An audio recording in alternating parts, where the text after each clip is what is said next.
Good evening everyone. तो आज हम लोग एंशियंट हिस्ट्री को डिस्कस करेंगे। जैसे कि मैंने बताया था 3 डेज हम लोग बायोलॉजी को स्टडी करेंगे and then 2 days ancient history को सॉरी आर्ट एंड कल्चर को हम लोग डिस्कस करेंगे। तो आज हम लोग आर्ट एंड कल्चर में prehistoric rock rock paintings के बारे में देखेंगे। क्लियर? ये बहुत ही इंटरेस्टिंग सा सब्जेक्ट लगता है मुझे, जहाँ से क्वेश्चंस आते हैं। बहुत सारे क्वेश्चंस आते हैं, प्रीलिम्स में भी आते हैं, मेंस में भी आते हैं, राइट? अगर आप लोग स्टेट पीसीएस एग्जाम्स देखते हो तो वहां पे भी आते हैं काफी सारे। तो आज हम लोग इन्हीं टॉपिक के ऊपर डिस्कस करेंगे। ये थोड़ा सा इंटरेस्टिंग भी है। और इस सब्जेक्ट के ऊपर काफी सारे जीके बेस्ड क्वेश्चंस बनते हैं। जितने भी म्यूजिक, डांस, पेंटिंग के क्वेश्चंस आप लोग देखते हो अपने एग्जाम पेपर में, वो सारा सब कुछ इसी आर्ट एंड कल्चर का ही पार्ट है। तो हम लोग आगे अपने नेक्स्ट क्लासेस में सारा सब कुछ डिस्कस करेंगे। कौन से डांस फॉर्म क्या होता है इंडिया में, इंडिया का म्यूजिक सिस्टम क्या है, कौन से घरानेज होते हैं, ठीक है? क्लासिकल म्यूजिक क्या है, क्लासिकल डांस फॉर्म क्या है, कहाँ पे कौन सा डांस फॉर्म ग्रो हुआ है, राइट? कौन से वो फेमस पर्सनालिटीज है, कौन से वो पेंटिंग्स है, ठीक है? कौन से मॉडर्न पेंटिंग्स है, कौन से मिडिवल टाइम पीरियड में बने पेंटिंग्स है। तो वो सारा सब कुछ हम लोग डिस्कस करेंगे आज के क्लास में। हम लोग प्री हिस्टोरिक पीरियड के बारे में जानेंगे। प्री हिस्टोरिक पीरियड से रिलेटेड रॉक पेंटिंग के बारे में जानेंगे, ठीक है? तो आज के क्लास में हम लोग डिस्कस करेंगे what is pre historic period means, ठीक है? प्री हिस्टोरिक या फिर प्री हिस्टोरिक पीरियड हम लोग किसे कहते हैं, रॉक पेंटिंग का मतलब क्या है, फीचर्स ऑफ रॉक पेंटिंग्स क्या है, which kind of materials use करते हैं रॉक पेंटिंग्स में, okay? What were the common themes in rock painting, why they became important to us. ये जितने भी रॉक पेंटिंग्स है इनको हमें क्यों स्टडी करना पड़ता है और ये हमारे लिए इम्पोर्टेंट क्यों है। Famous sites for rock painting in India, India में वो कौन से फेमस साइट्स है रॉक पेंटिंग के लिए, ठीक है? चलिए नाउ सबसे हम लोग देखते हैं प्री हिस्टोरिक का मतलब क्या है। हिस्टोरिक पीरियड आप लोगों ने सुना होगा, तो वैसे ही प्री हिस्टोरिक वर्ड का मतलब क्या है। Pre historic means the period of history before the inventing of writing. Ancient history के क्लास में मैंने ऑलरेडी प्री हिस्टोरिक पीरियड के बारे में डिस्कस किया है, तो यहाँ पे मैं और ज्यादा डिस्कस नहीं करूंगी, क्योंकि थोड़ा सा हमें टाइम सेव करते हुए भी चल रहा है। It refers to the time before written records existed, ठीक है? ये वो टाइम को बताता है जहां से हमारे पास कोई भी रिटन रिकॉर्ड्स अवेलेबल नहीं है। Everything we know about prehistoric times comes from archaeological sources।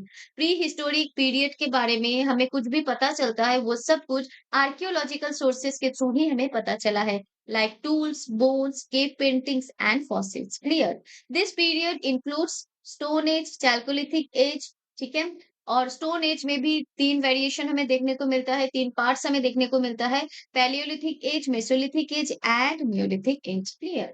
Now अब इस प्री हिस्टोरिक पीरियड पे जब रिटेन डॉक्यूमेंट्स अवेलेबल नहीं है, जब लोग राइटिंग के बारे में लोगों को कुछ आइडिया नहीं था, लोग नहीं जानते थे कि लिखना क्या होता है, पढ़ना क्या होता है, लेकिन उस जमाने में भी लोग पेंटिंग का मतलब समझ रहे थे, ठीक है? सोचो ह्यूमन ब्रेन उस टाइम पे भी कितना ज्यादा डेवलप था, कितना ज्यादा मैच्योर था, कि उतने पुराने टाइम पे भी लोग रॉक पेंटिंग्स कर रहे थे। रॉक पेंटिंग्स आर इमेजेस और drawings made on natural rock surfaces bye early humans. अगर मैं सिंपल भाषा में बोलूं कि ये रॉक पेंटिंग क्या है, तो ये रॉक पेंटिंग ऐसे इमेजेस और ड्राइंग्स को कहते हैं जो कि नेचुरल रॉक सरफेसेस के ऊपर बना है और जो अर्ली ह्यूमंस ने बनाया है। लेकिन एक बात है कि रॉक पेंटिंग बहुत ज्यादा क्लियर नहीं होता था, एग्जैक्ट हम लोग जैसे आज के पेंटिंग्स देखते थे वैसे नहीं होते थे। वो बस नेचुरली ड्रॉ किया हुआ इमेजेस होता था। मैं अभी दिखाऊंगी आपको कि किस तरीके का रॉक पेंटिंग अर्ली ह्यूमंस बनाते थे। Clear? These are among the oldest forms of human expression and give us valuable information about prehistoric life, ठीक है? ओल्डेस्ट फॉर्म में ह्यूमन एक्सप्रेशन या फिर कह सकते हो oldest form of human expression he rock painting का मतलब बताता है, या फिर रॉक पेंटिंग के थ्रू अर्ली ह्यूमंस अपने एक्सप्रेशन को डिपिक्ट करते थे, रिप्रेजेंट करते थे। वो लोग बोल नहीं पाते थे अच्छे तरीके से, लिख नहीं पाते थे, समझा नहीं पाते थे, लेकिन वो लोग पेंटिंग के थ्रू अपने-अपने एक्सप्रेशन को एक्सप्रेस कर पाते थे, ठीक है? उनके दिमाग में जो भी चीज़ें चल रहा होता था, वो लोग जो भी बताना चाहते थे, जो भी उनको समझ में आता था, वो सब कुछ वो लोग नेचुरल रॉक पे कुछ भी बना देते थे दूसरे एक पत्थर का यूज़ करते हुए और उसी के थ्रू वो लोग अपने माइंड को एक्सप्रेस करने की कोशिश करते थे और इसीलिए कहा जाता है कि रॉक पेंटिंग ओल्डेस्ट फॉर्म्स में से एक ऐसा फॉर्म है, जो कि ह्यूमन एक्सप्रेशन को बताता है। और हमें उस टाइम पीरियड के बारे में, प्री हिस्टोरिक लाइफ के बारे में, अर्ली ह्यूमन्स के बारे में बहुत सारी इन्फॉर्मेशंस देते हैं, क्लियर? अब हम लोग बात करेंगे कि वो कौन से इम्पोर्टेंट फीचर्स हैं। रॉक पेंटिंग से रिलेटेड वो इम्पोर्टेंट फीचर्स कौन से हैं? फर्स्ट, ये जो ड्राइंग और पेंटिंग्स बनाते थे मेड ऑन वॉल्स और ceilings of caves and rock shelters. मानो ये एक केव है, ठीक है? ये केव जैसा लग रहा है क्या? ये केव है। अब जिस केव पे अर्ली ह्यूमंस रहते थे, उसी केव के वॉल्स पे या फिर सीलिंग्स पे, ठीक है? ये लोग क्या करते थे? वो ड्राइंग या फिर पेंटिंग्स बनाते थे। तो जो भी रॉक पेंटिंग्स अभी तक मिले हैं, वो केव्स के सीलिंग पे या फिर वॉल्स पे ही मिले हैं। इसके अलावा अगर कोई रॉक शेल्टर के नीचे मानो ये एक रॉक है और इसके नीचे ह्यूमन्स रहते हैं, यहाँ पे ह्यूमन बीइंग रहते हैं। तो इन्होंने इस रॉक शेल्टर के ऊपर भी अपना ड्राइंग बनाया होता होगा, ठीक है? ज़्यादातर केस में वो लोग रॉक शेल्टर के ऊपर केव्स के अंदर वॉल्स पे, सीलिंग पे ही ये पेंटिंग बनाते थे। Found all over the world, अगर आप दुनिया में कहीं पे भी चले जाओ, कहीं ना हर जगह पे कुछ ना कुछ आपको रॉक पेंटिंग्स मिल जाएंगे, specially India, France, Spain and Africa, ठीक है? रॉक पेंटिंग का ज्यादातर इंस्टेंसेस हमें इंडिया से मिले हैं, फ्रांस से मिले हैं, स्पेन से मिले हैं एंड अफ्रीका से मिले हैं। इंडिया में बहुत ही फेमस साइट है जो कि है भीमबेटका और वो मध्य प्रदेश में सिचुएटेड है और ये फेमस किस चीज के लिए है? फेमस रॉक पेंटिंग के लिए है, ठीक है? भीमबेटका जो कि एक यूनेस्को का हेरिटेज साइट भी है, जो कि मध्य प्रदेश में सिचुएटेड है और ये फेमस है कौन से साइट के लिए? रॉक पेंटिंग के लिए। मतलब इस जगह पे आपको बहुत सारे रॉक पेंटिंग्स देखने को मिल जाएगा। अभी मैं यहाँ पे कुछ इमेजेस आप लोगों को दिखाऊंगी कि रॉक पेंटिंग्स होते कैसे हैं। जैसे पत्थर के ऊपर बने ये कुछ टाइप के पेंटिंग्स या ड्राइंग्स आप लोगों को दिख रहा होगा, राइट? जैसे ये एक पत्थर है और ये रेड पत्थर से बना कुछ एनिमल को डिपिक्ट करता है। यहाँ पे देखो कुछ इस टाइप के इमेजेस आप लोगों को देखने को मिल रहा है। पहले के ज़माने में अर्ली ह्यूमन्स को क्लियर कट ड्राइंग या इमेजेस बनाना नहीं आता था। वो लोग जो देखते थे, उन्हीं की तरह बनाने की कोशिश करते थे, राइट? जैसे छोटे बच्चे होते हैं, वो कैसे पेंटिंग बनाते हैं? उनको तो बहुत ज़्यादा पेंटिंग के बारे में नहीं पता। जैसे अगर ये देखो, ये कोई एलिफेंट का इमेज लग रहा है ना? तो छोटे बच्चे भी देखना थोड़ा-सा कुछ इसी टाइप की इमेज बनाने की कोशिश करते हैं। उस टाइम पे प्री हिस्टोरिक पीरियड पे जो ह्यूमन ब्रेन था बहुत ज़्यादा विकसित नहीं था, बहुत ज़्यादा मैच्योर डेवलप नहीं था। इसीलिए ह्यूमन ब्रेन इससे ज़्यादा एक्सप्रेस नहीं कर पाता था, राइट? तो लोग भी ठीक वैसे ही इसी टाइप के ड्राइंग बनाते थे। मैं तो कहती हूँ कि ये जो लोग हैं उस टाइम पे भी इंसान की इमेजेस ऐसे बनाते हैं और मैं तो आज के डेट पे भी अगर मुझे समझाना पड़े और ह्यूमन का फिगर बनाना है तो मैं तो आज के डेट पे भी ऐसे ही बनाती हूँ। मतलब मेरा जो आर्टिस्टिक ब्रेन है अभी भी डेवलप नहीं हुआ है, राइट? तो हाँ, बिल्कुल पेंटिंग इंस्टेड ऑफ राइटिंग। चलो, यहाँ पे भी आप लोग देख सकते हो कि कुछ टाइप के जो भी एनिमल्स उनको दिखते थे, वही एनिमल्स वो लोग बनाने की कोशिश करते थे, क्लियर? ना ये देखो, ये भी एक इमेज है, यहाँ पे भी एक इंसान की इमेज बनाने की कोशिश की गई है, जहाँ पे ये इसका अपर बॉडी पार्ट है, ये इसका लेग है, ठीक है? और ये इसका हैंड है एंड ये किसी के साथ है, यहाँ पे ये कोई लड़का या लड़की होगा, मुझे उतना नहीं समझ आ रहा है। जो हिस्टोरियंस होंगे उनको तो पक्का समझ ही आता होगा।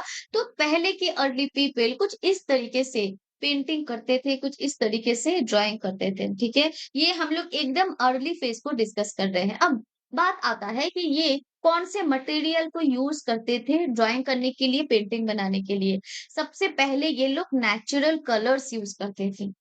अब जैसे नेचुरल कलर्स मतलब जैसे यहाँ पे इमेज में आपको रेड इमेज दिख रहा होगा, राइट? रेड कलर दिख रहा होगा, यहाँ पे भी देखो रेड रेड कलर दिख रहा होगा। तो सवाल ये आता है कि ये जो रेड कलर है, उस जमाने में ये रेड कलर किससे बनाते थे? तो रेड कलर बनाते थे, रेड एंड येलो कलर ये लोग बनाते थे ऑर्चर से। ये एक टाइप ऑफ सॉइल है, ये इम्पोर्टेंट है क्योंकि ये ऑलरेडी एक बार स्टेट पीसीएस एग्जाम में आ चुका है कि red and yellow colour early people बनाते थे फ्रॉम ऑर्चर्ड। और क्वेश्चन ये था कि ऑर्चर्ड क्या है? ऑर्चर्ड क्या कोई रॉक है? ऑर्चर्ड क्या कोई सॉइल है या फिर कोई मटेरियल है? तो ऑर्चर्ड एक काइंड ऑफ सॉइल है जो अर्ली पीपल यूज करते थे जब उनको ड्राइंग करना होता था, पेंटिंग करना होता था, और जब उन्हें रेड और येलो कलर की जरूरत होती थी, तो ऑर्चर्ड से रेड एंड येलो कलर को बनाया जाता था। उसके बाद व्हाइट कलर वो लोग बनाते थे लाइम और चॉक से। मतलब उस टाइम पे प्रिमिटिव पीपल को, अर्ली ह्यूमंस को रॉक के बारे में अच्छा खासा नॉलेज था, ठीक है? उनको पता था कि व्हाइट कलर कौन से रॉक से मिलेगा, रेड कलर किस तरीके से बनाया जा सकता है, ब्लैक कलर वो लोग बनाते थे फ्रॉम चारकोल। क्लियर है? तो ये जो 3 चीज़ें हैं आप लोगों के लिए इम्पोर्टेंट है, इसको प्लीज़ ध्यान में रखिएगा। अब ब्रशेस मतलब पेंट करने के लिए ब्रश की ज़रूरत होती है। तो उस टाइम पे तो ब्रशेस होते नहीं थे, तो वो लोग ब्रश की जगह क्या यूज़ करते थे? तो वो लोग ब्रशेस बनाते थे from plant fibres, animal hair और फिंगर्स, ठीक है? फिंगर को वो लोग ब्रश की तरह यूज़ करते थे, एनिमल हेयर को वो लोग ब्रश की तरह यूज़ करते थे एंड प्लांट फाइबर को भी वो लोग ब्रश की तरह यूज़ करते थे। सोचो इंसान का क्रिएटिव स्किल कितना ज्यादा बेटर था उस टाइम पे भी, राइट? नाउ अब बात आता है कि कौन से वो इम्पोर्टेंट फीचर्स हैं या फिर कौन से वो थीम्स है जिसके ऊपर अर्ली ह्यूमंस पेंटिंग बनाते थे, या फिर रॉक पेंटिंग का वो कॉमन थीम क्या है? सबसे पहले एनिमल्स, जो एनिमल्स उनको दिखता था उसी एनिमल वो लोग बनाने की कोशिश करते थे। जैसे डियर, बाइसन, एलिफेंट्स, पीकॉक बहुत इंपॉर्टेंट है। इससे बहुत ज़्यादा फैक्चुअल क्वेश्चंस पूछे जाते हैं। ये इज़िली आ सकता है क्वेश्चन में, इनफैक्ट आया भी है बहुत सारे स्टेट पीसीएस के एग्ज़ाम्स में, प्रीलिम्स में, जहाँ पे ये पूछा गया है कि बताओ इनमें से कौन से एनिमल्स हैं जिसके ऊपर अर्ली ह्यूमन्स ने रॉक पेंटिंग बनाया है। मैच द फॉलोइंग में ये क्वेश्चन पूछा जा सकता है, असर्शन रीजनिंग में पूछा जा सकता है या डायरेक्ट दे सकते हैं। मानो 2-3 दे दिया और उन्होंने बोला कि बताओ इनमें से कौन-सा वो लिस्ट है जो कि अर्ली ह्यूमन का रॉक पेंटिंग का कॉमन थीम हुआ करता है या तो हुआ नहीं करता है। कुछ इस टाइप के क्वेश्चन यहाँ से आते हैं। तो इसीलिए कौन से एनिमल के ऊपर अर्ली ह्यूमन्स रॉक पेंटिंग करते थे, ये आप लोगों के लिए जानना ज़रूरी है। तो एनिमल्स जैसे डियर, बाइसन, एलिफेंट्स, पीकॉक उस टाइम पे ये लोग इसको देखते थे और इसी को पेंट करने की कोशिश करते थे। Clear? Now human figure, dancing figure, hunting figure, running figure बनाने की कोशिश करते थे। ऐसा मत समझना कि आज के डेट पे जैसे हंटिंग या रनिंग का फिगर बनाया जाता है या डांसिंग फिगर बनाया जाता है प्रिमिटिव पीपल पहले भी वैसे ही बनाते थे, नहीं। पहले के डांसिंग और हंटिंग और रनिंग फिगर थोड़ा सा अलग होता था, ठीक है? थोड़ा सा मतलब बहुत ही अलग होता था, लेकिन उसको देख के समझ में आता था कि वो डांसिंग का फिगर है, हंटिंग का फिगर है, रनिंग फिगर है। Clear? Everyday life, cooking, gathering food, caring for children, तो ये सारी चीजें जो भी उनके सामने दिखता था, जो भी उनके सामने होता था, उन सारी चीजों को वो लोग पेंट करने की कोशिश करते थे। और मुझे ऐसा लगता है आर्ट एंड कल्चर को अगर आप लोगों को बेटर वे में समझना है, then you must visit any museum, right? कोई भी म्यूजियम पे अगर आप लोग जाते हो तो वहां पे ना ऐसे पुराने आर्ट एंड कल्चर के बहुत सारे एविडेंसेस रखे होते हैं। तो म्यूजियम विजिट करके आप लोगों को ना आर्ट एंड कल्चर जो सब्जेक्ट है, यहाँ पे जो भी हम लोग टॉपिक डिस्कस करेंगे, इसके बारे में काफी क्यूरियोसिटी बढ़ेगी। आप लोगों को समझ आएगा कि किस तरीके से पहले की चीजें बनी हुई होती थी, राइट? थोड़ा सा अच्छा लगेगा, अंडरस्टैंडिंग के लिए भी समझ आएगा और नॉलेज भी काफी ज्यादा होगा। तो कोशिश करो कि अपने आस-पास में जो भी म्यूज़ियम हो वहाँ पे विज़िट करो और वहाँ के आर्ट एंड कल्चर के सेगमेंट को स्पेसिफिकली फ़ोकस करो। क्लियर? इसके बाद टूल्स एंड वेपन्स कौन से वो टूल्स एंड वेपन्स हैं जिसका वो लोग इमेज बनाने की कोशिश करते थे? बोws, एरोज़, स्पीयर्स जो वो लोग यूज़ करते थे डेली बेसिस पे, वही उसी का वो लोग पेंटिंग करने की कोशिश करते थे, उसी को ड्रॉ करने की कोशिश करते थे। जियोमेट्रिकल पैटर्न्स है, जियोमेट्रिकल पैटर्न्स में वो क्या-क्या कौन से जियोमेट्रिकल पैटर्न बनाने की कोशिश करते थे?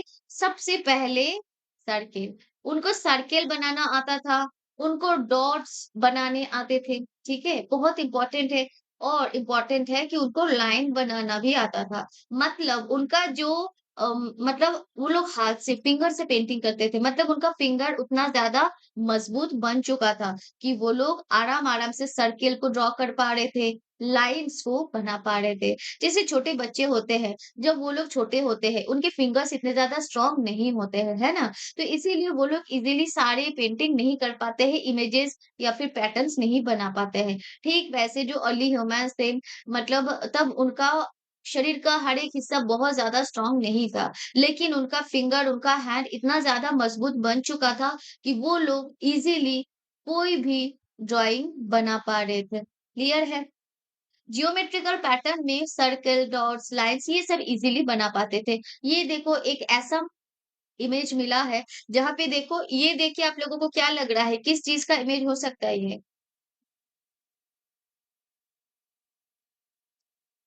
मुझे बताओ कि ये कौन से एनिमल का इमेज है, जो कि यहाँ पे मिला है, जो कि आप लोगों को समझ में आ रहा है? ये वाला, दिस वन। ये किसका इमेज है? कोई गेस कर सकते हो? किस तरीके से देखो इस फिगर के यहाँ तक डॉट का इस्तेमाल किया गया है ना? इसके पैर भले ही उतने मज़बूती से नहीं बनाए गए हैं, उसके पैर मज़बूत नहीं है, लेकिन फिर भी हम लोग आइडिया लगा पा रहे हैं कि ये कौन-सा एनिमल है। हाँ, बिल्कुल जिराफ का है। हाँ, हाँ, बिल्कुल, बिल्कुल। बिल्कुल, ये जिराफ है, राइट? क्योंकि ये देख के भी समझ आ रहा है बट इसका जो टेल है बहुत ही अजीब है ना? और इसके जो पैर है बहुत ही देख के ही कमज़ोर जैसा फ़ील हो रहा है। लेकिन फिर भी बॉडी पार्ट्स जो फ़ॉर्मेशन है इससे क्लियरली समझ में आ रहा है ये कौन से एनिमल है, बिल्कुल जिराफ है ये। अब बात करेंगे ये जो इमेज है, देखो यहाँ पे आप लोग इसका इमेज मतलब ये जो इमेज है, इसको देख के कुछ आइडिया कर पा रहे हो किसका इमेज हो सकता है ये? एनीवन?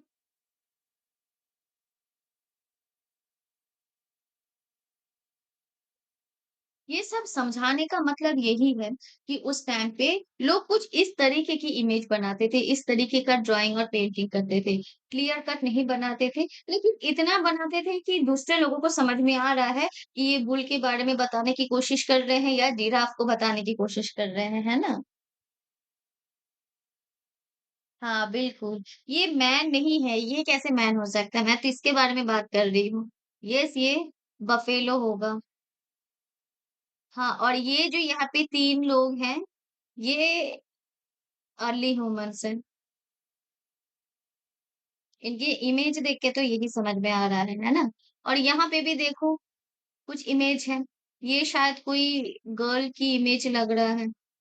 ये देखो ये कुछ इमेज है, मुझे तो ये समझ नहीं आ रहा है। आप लोगों को कुछ समझ आ रहा है? ये वाला नीचे का ये हॉर्स का हो सकता है। यहाँ पे शायद कुछ बैठने लायक चीज़ है। तो मेबी ये हॉर्स का पेंटिंग है, ठीक है? ये देखो ये भी एक छोटा-सा हॉर्स का ही ड्राइंग है, राइट? हाँ, बिल्कुल। तो पहले के ज़माने में अर्ली ह्यूमन्स इस तरीके का ड्राइंग बनाते थे। अच्छा बारहसिंगा लग रहा है। कौन-सा बारहसिंगा? हाँ, हो सकता है। बारहसिंगा भी हो सकता है। मतलब कुछ उसी टाइप का जो कि उस टाइम पे उन लोगों को आस-पास में दिखता था, ठीक है? हुँ। तो यहाँ तक क्लियर है कि कौन से वो कॉमन थीम्स हैं, जो कि रॉक पेंटिंग में यूज़ किया जाता था, ठीक है? और हम लोगों ने ये भी देख लिया कि कौन से वो मटेरियल्स हैं, जिसका वो लोग यूज़ करते थे और रॉक पेंटिंग करते थे। अब सबसे इम्पोर्टेंट चीज़ कि ये हमारे लिए क्यों इम्पोर्टेंट है। अर्ली ह्यूमन्स ने जो भी रॉक पेंटिंग बनाया होगा, जो भी ड्राइंग बनाया है, वो हमारे लिए क्यों इम्पोर्टेंट है। अब बात करते हैं इसकी इम्पोर्टेंस की। It shows the beginning of creative thinking.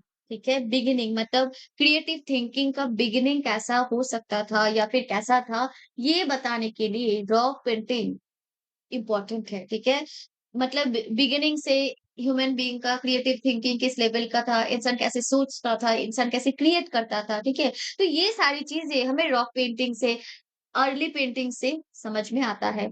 Earliest expression of creativity.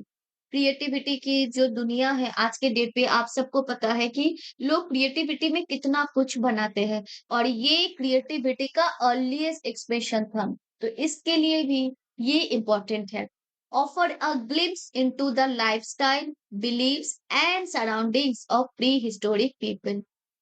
Pre historic people के बारे में हमें ज्यादातर नहीं पता है। क्यों? क्योंकि हमारे पास कुछ भी रिटन डॉक्यूमेंट्स नहीं है। आर्कियोलॉजिकल एविडेंसेस मिले हैं। अगर हिस्टोरियन के पास ऐसे प्री हिस्टोरिक रॉक पेंटिंग्स नहीं होते, तो क्या आज के डेट पे हम लोग प्री हिस्टोरिक पीपल के बारे में जान पाते? नहीं। उनके लाइफस्टाइल के बारे में, उनके बिलीव्स के बारे में, उनके आसपास में क्या चल रहा था, कौन से एनिमल्स उनके, मतलब कौन से एनिमल्स उनका पेट एनिमल हुआ करता था, कौन से वाइल्ड एनिमल हुआ करता था, इन सब के बारे में आज हम सबको पता है। और ये सब कुछ पॉसिबल हुआ है डिफरेंट आर्कियोलॉजिकल सोर्सेस के through.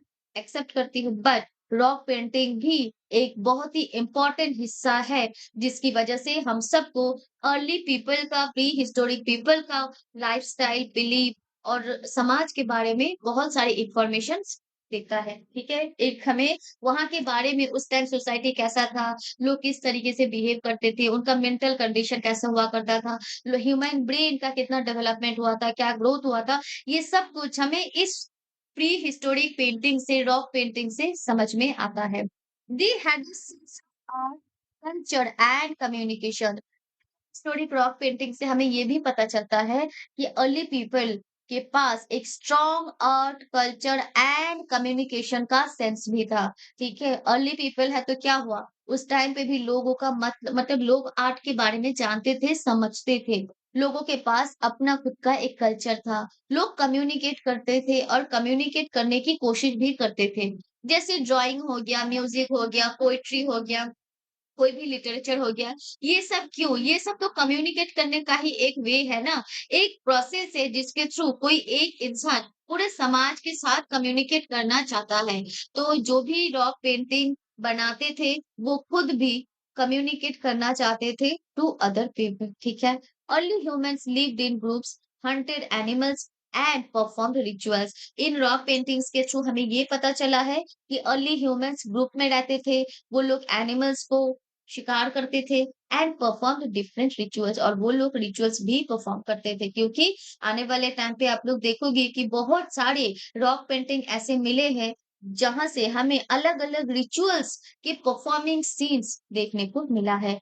Rock art is the oldest surviving human expression. बहुत इंपॉर्टेंट है, ये एजर्शन रीजनिंग में आया था कि जो रॉक आर्ट है is the oldest surviving human expression है। कि कौन-सा वो आर्ट फॉर्म है जिसको ओल्डेस्ट सर्वाइविंग ह्यूमन एक्सप्रेशन कहा जाता है, वो है रॉक आर्ट। अब बात करते हैं सर्वाइविंग ह्यूमन एक्सप्रेशन का मतलब। देखो, ये रॉक आर्ट है।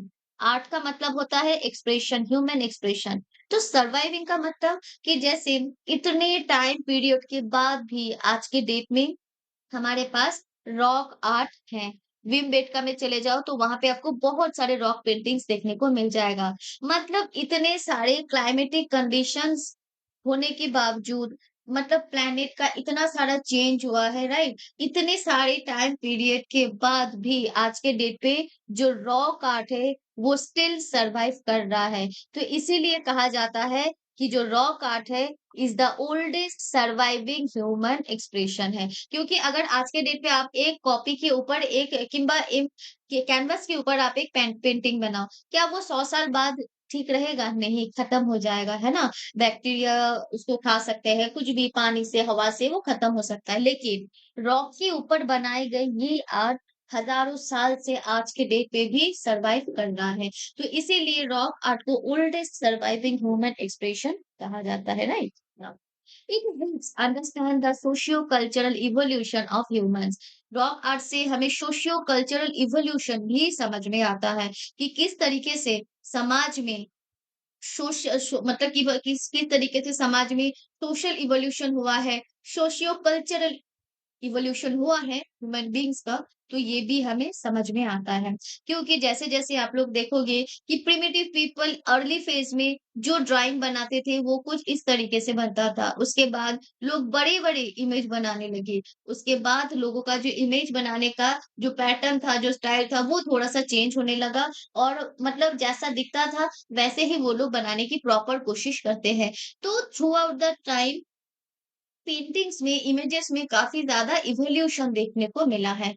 These paintings are found in rock shelters and cave across India. India के कोई भी केव पे चले जाओ, रॉक शेल्टर पे चले जाओ, आपको कुछ ना कुछ पेंटिंग्स देखने को मिल जाएगा। Early rock painting, they reflect daily life, hunting scenes, animals and ritualistic practices. ठीक है? और ये रॉक पेंटिंग से हमें डेली लाइफ के बारे में पता चलता है, हंटिंग सीन्स के बारे में पता चलता है, एनिमल्स के बारे में पता चलता है एंड रिचुअलिस्टिक प्रैक्टिसेस जो अर्ली ह्यूमंस परफॉर्म करते थे, वो सारी चीज़ें के बारे में समझ में आता है।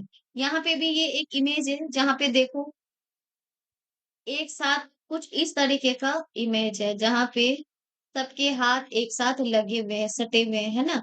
तो ये डांसिंग फिगर है, ठीक है? जो लाखोदियार उत्तराखंड में पाए जाते हैं।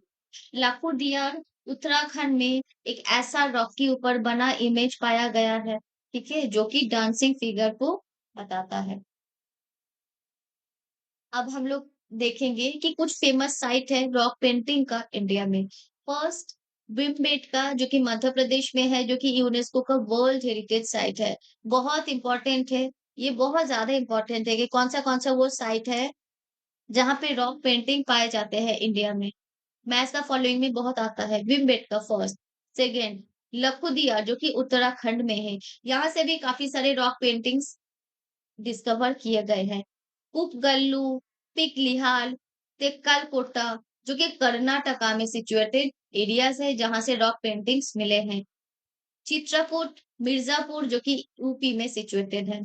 क्लियर? इसके अलावा आदमगढ़ एंड पंचमढ़ी जो कि मध्य प्रदेश में सिचुएटेड है।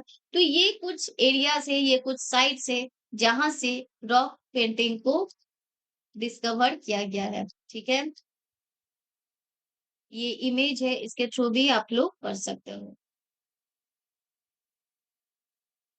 तो आज के क्लास में हम लोगों ने प्री हिस्टोरिक पीरियड को डिस्कस किया, रॉक पेंटिंग क्या है बताया, क्या-क्या फीचर्स होते हैं रॉक पेंटिंग का वो डिस्कस किया। उसके बाद कौन से वो मटेरियल्स है जो रॉक पेंटिंग में यूज़ होता था, यूज़ किया जाता था वो डिस्कस किया। कॉमन थीम क्या है उसको देखा, क्यों ये इम्पोर्टेंट है हम सबके लिए उसको डिस्कस किया और फेमस साइट्स क्या है, हम लोगों ने इसको भी डिस्कस कर लिया है। किसी को कोई डाउट है इन टॉपिक्स में? एनीवन?